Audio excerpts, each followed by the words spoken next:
Welcome to the Jill on Money podcast. It is Saturday, October 30th.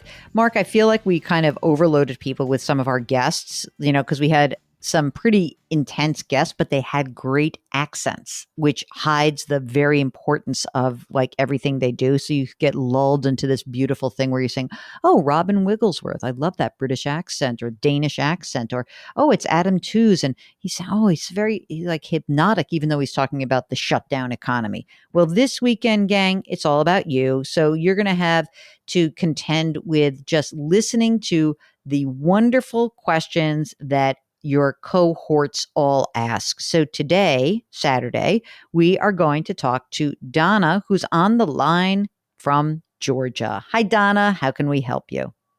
So my question is, my husband and I have always been in the pay off debt mindset.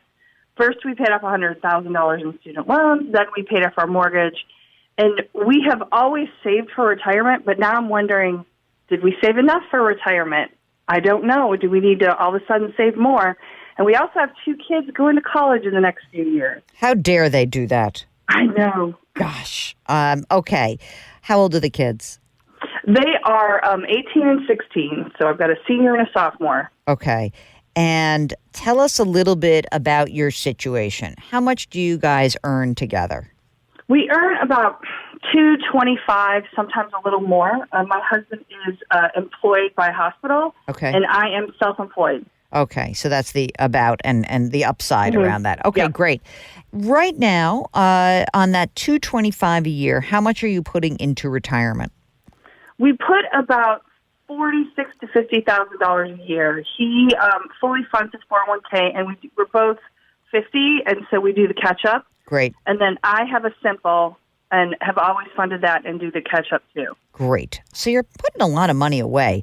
You really focused on, you got rid of the debt. You said 100, is that what you said in student loans? Yes. When he graduated, he had $112,000 in student loans. Did you, now listen, the kids would say, oh my God, why did you marry somebody with $112,000 in debt? Yeah. But you were in love, right? Love conquers all. And he was a bootstrapping kind of guy. He was on his own, and that was the only way he was going to be able to do it. And he did it. And look, you guys are making almost $250,000 a year. So you did it pretty well. So you paid that off, and you paid off the mortgage. How much is the house worth? The house is worth about $525,000. Would you say that house is a place you would stay for a while? Are you happy there? Oh, yeah, for sure. We've been here 15. We'll probably stay at least another 10. Okay, great. And beyond those 2 big debts, any other debt that you guys are carrying? 0. No car payments, nothing. Fantastic. Okay. Now, you probably have a really good sense of your cash flow because out of the 225, let's just say you're putting 50 into retirement, you're paying taxes. And so how much do you think on a monthly basis you're actually spending? We spend around, probably around $6,000 a month. Are either of you going to be entitled to any pensions when you retire? Nope, nothing. Okay. And have you looked at your Social Security benefit in the future? Like, hey, if we work until our full retirement age, this is what we will actually get. Yeah, I did look at my husband's, not mine, and his was in the $2,500 range. Okay. How much do you usually take in from your business? And you're paying like Social Security taxes for yourself as the employer and the Correct. Employee, right? How much are you generally making? Not every single year, but about your Right. share. We do a salary for me strategically for taxes. Okay, what's the salary? The salary is usually around $20,000. Okay, so you're going to have a much lower Social Security Yeah. benefit. Okay, got it. Okay, that's what I was really trying to figure out. So let's say that your Social Security benefit, if you guys waited, is probably going to be together $3,500 or so a month, and that's fine. Okay, now let's talk about what you have saved because you are obviously very diligent. You're very interesting because sometimes I find that those people who have some debt and they really attack it tend to be great savers because all you do is you say, I've paid the debt down, now I'm going to save like crazy. So how have you saved like crazy? Tell me the results of these good habits. Okay. So we have always fully funded 401k and Simple.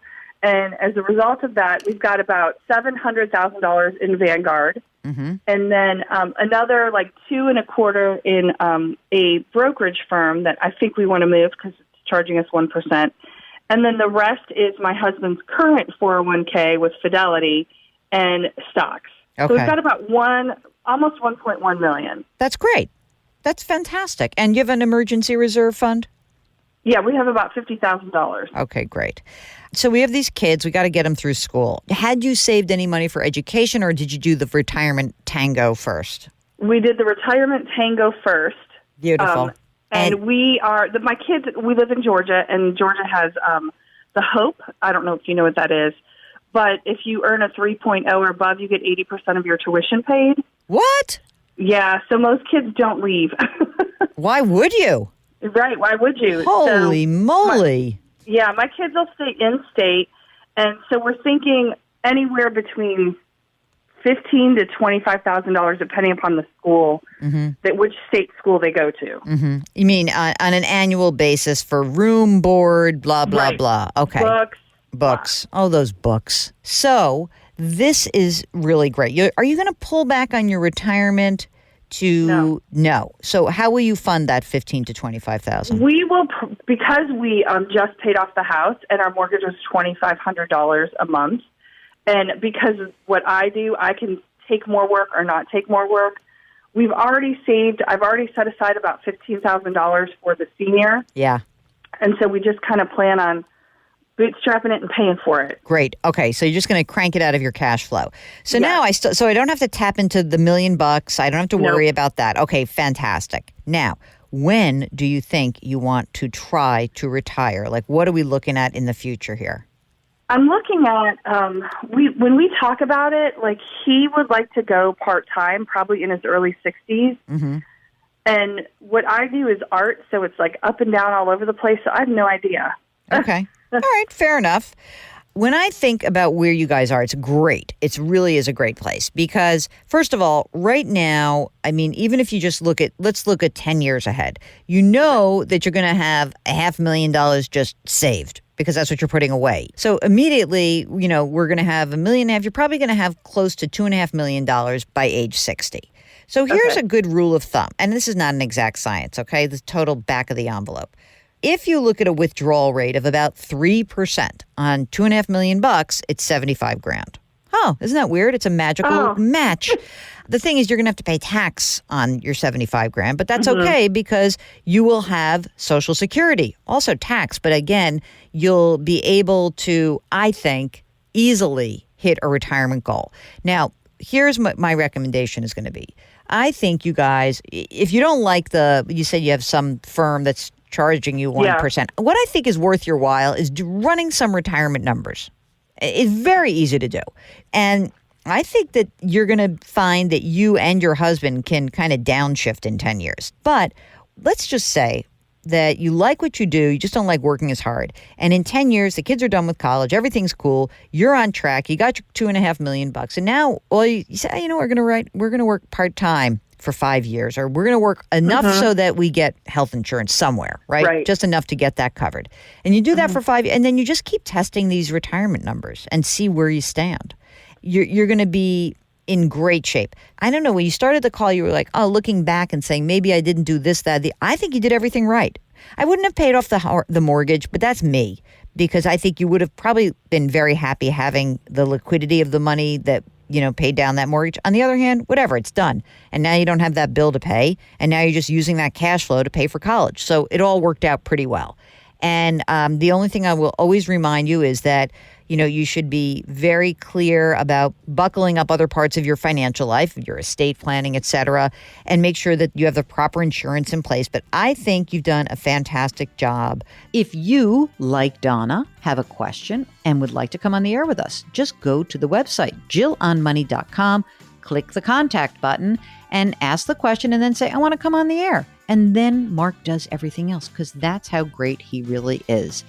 Don't forget that you can subscribe to this podcast and our sister podcast. You can do that on the website at JillOnMoney.com. And we've got a free weekly newsletter, which Mark does an amazing job with. He sends it out every Friday, so check it out.